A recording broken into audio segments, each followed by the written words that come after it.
Students, in previous lecture, we learned about the two types of cell division, mitosis and meiosis. Out of these, the somatic cells and stem cells divides by mitosis. This mitosis is completed through two main steps. First, karyokinesis and second, cytokinesis. From this, today we are going to learn the first type, that is karyokinesis, means nuclear division. This karyokinesis is completed through four steps. See this four steps: prophase, metaphase, anaphase and telophase. Means this mitosis has four phases, and after that four phases there is a division of cytoplasm. After that, then last there is a formation of two daughter cells. So in mitosis, one mother cell give rise to two daughter cells which are similar to mother cell. Before learning the first phase, prophase, see the structure of cell.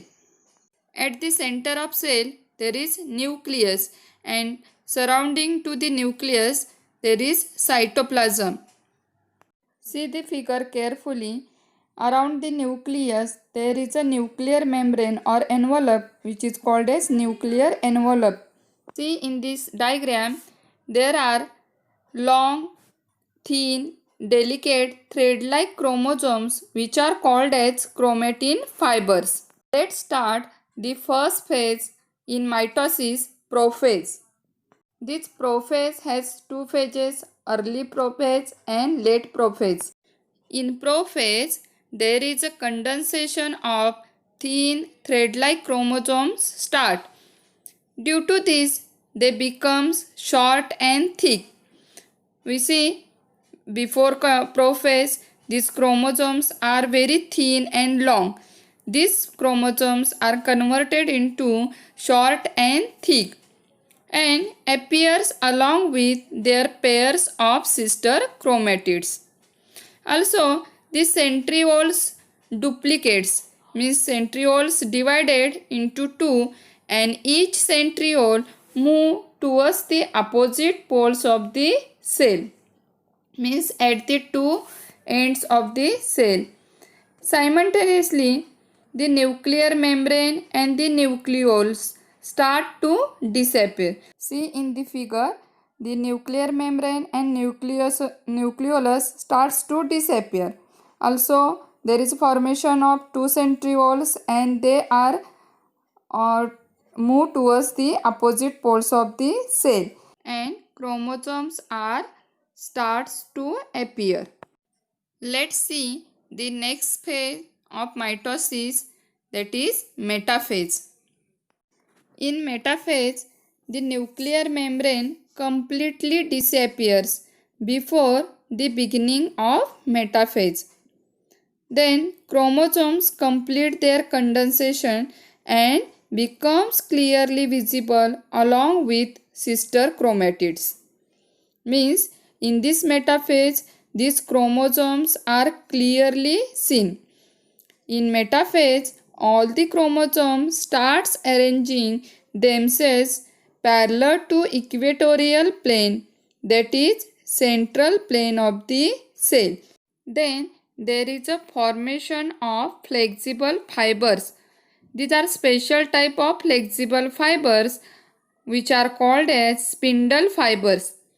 These spindle fibers are formed between the centromere of each chromosome and both centrioles. See in the figure the arrangement of chromosomes during the metaphase. The next phase is anaphase. In anaphase, the centromere splits and thereby the sister chromatids of each chromosome separates and are pulled apart in opposite directions with the help of spindle fibers. Means these spindle fibers pulls the sister chromatids and separate them. In figure we see there are separated sister chromatids. These separated sister chromatids are called daughter chromosomes. After that, the daughter chromosomes finally reach to the opposite poles of the cell and they looks like a bunch of banana. See in this figure, this daughter chromosomes appears like a bunch of banana. In this way, each set of chromosomes reach at two opposite poles of the cell in anaphase. Then next and the fourth stage of mitosis, that is telophase. We see in prophase there is a condensation of chromosomes. But in telophase, the chromosomes which have reached at opposite poles of the cell now starts to decondense. Means there is a decondensation of these chromosomes. Due to this, each of the chromosomes looks again becomes like a thin or fine delicate thread and starts disappearing, and very soon they are invisible.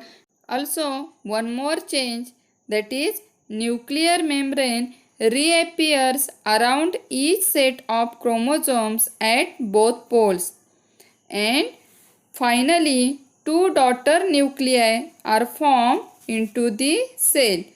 Means there is a formation of two daughter nuclei. The nucleolus also reappears in each daughter nuclei, and the spindle fibers which are formed during metaphase anaphase are also completely disappeared in this telophase. By the end of telophase, karyokinesis is completed, resulting into formation of two new nuclei with same number of chromosomes. Means after formation of these two nuclei from one mother cell, then it contains the same number of chromosomes. That means if mother cell contains 2n number of chromosomes, these two nuclei, new nuclei also contains 2n number of chromosomes. After completion of karyokinesis, now the second step of mitosis, cytokinesis, begins. Cytokinesis means cytoplasmic division. Let's first see the cytokinesis in animal cells.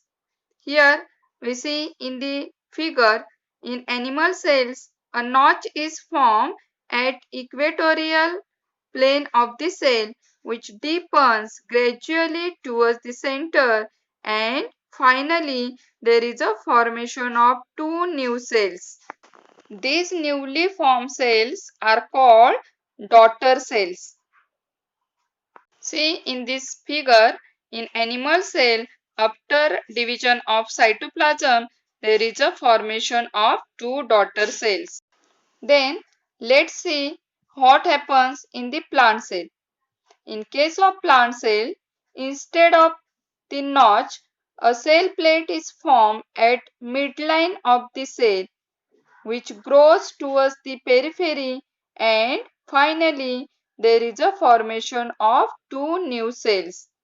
Then see in this picture, in plants there is a formation of cell plate, and after that there is a formation of two daughter cells. In this way, cytokinesis is completed. Thus, mitosis is completed in these two steps, karyokinesis and cytokinesis. After completion of these two steps, there is a formation of two identical daughter cells from one mother cell. Means daughter cells are identical to mother cell, and also the chromosome number does not change in mitosis. Means diploid remains diploid. Means 2n number is as it is in daughter cells. After a detailed study of mitosis, Then why mitosis is considered to be so vital, means why mitosis is important. Let's see some significance of mitosis. First, this mitosis is essential for the growth of the body. Then second, besides it is also necessary for restoration of emaciated body. Third significance, this mitosis is used in wound healing. And fourth, this mitosis is necessary for formation of different types of blood cells. These are the various significance of mitosis.